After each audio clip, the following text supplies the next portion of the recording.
The statements we're about to show you are from the Holy Quran, and is said to be the official, unchanged, pure word of God, revealed over 1400 years ago. Claiming to be the word of God is a heavy statement, and without proof, or if a single contradiction is found within the book, the apparent word of God will be proven false. So without further ado, let's put the book to the test.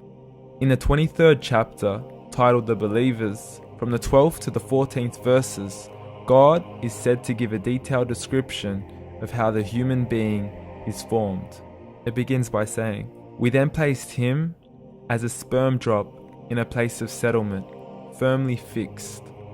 Then we made the drop into a alaqa." We will translate this word very soon. "And then we changed the alaqa into a lump.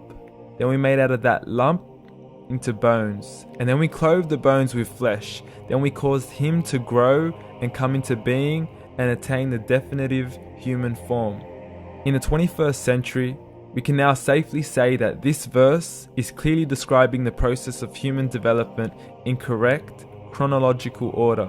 However, what we should be paying attention to in particular is the second stage, referring to the development of the embryo. The specific word used to describe the embryo in this verse is the word alaqa. The word alaqa, when translated into English, can mean three separate things. Firstly, a blood clot, or to be suspended, that is to be hanging or clinging to something, or thirdly and finally, a leech. Now, all three definitions don't come anywhere near what we perceive to be the human embryo. So, why are these words used, and what significance do they share with the human embryo? Can the embryo be described as a blood clot? Well, what do you think? In the third week of embryonic development, a tubular heart joins with the blood vessels to form a primordial cardiovascular system, and by the end of the third week, the blood is circulating and the heart begins to beat on day 21. The first thing that comes to mind in regards to being suspended or hanging is the umbilical cord. But we can't use that example because we are simply referring to step 2, before the baby has even formed. But we now know today that the umbilical cord is formed from the connecting stalk. And the connecting stalk is formed as soon as the embryo is formed. The embryo's connecting stalk has even been described by John Allen and Beverly Kramer as an object to suspend the developing embryo in the extra-embryonic column. So an embryo is suspended and does have a strong resemblance with a blood clot.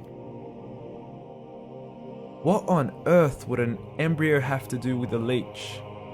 Figure A shows the structure of an embryo at 25 days. Figure B shows a leech. Now please note once again that the embryo in this stage is no greater than the size of a kernel of wheat. This is an X-ray of the embryo at 22 days. This is the internal structure of a leech. It's mind-blowing stuff, but you still haven't seen anything yet. This is the head of the embryo at 22 days. The detail you are seeing right now is absolutely impossible to be seen with the human eye and can only be seen with a microscope. This is the back end of a leech. There's no other words used to describe this other than mind-blowing. The pictures we have shown you are impossible to be seen with the human eye or even to be predicted by the human mind. Once again, the verses we have shown you were revealed over 1400 years ago to a man who couldn't read nor write. Are these the words of God? Descriptions of the human embryo in the Quran cannot be based on scientific knowledge in the 7th century. The only reasonable conclusion is that these descriptions were revealed to Muhammad from God, from God, from God, from God.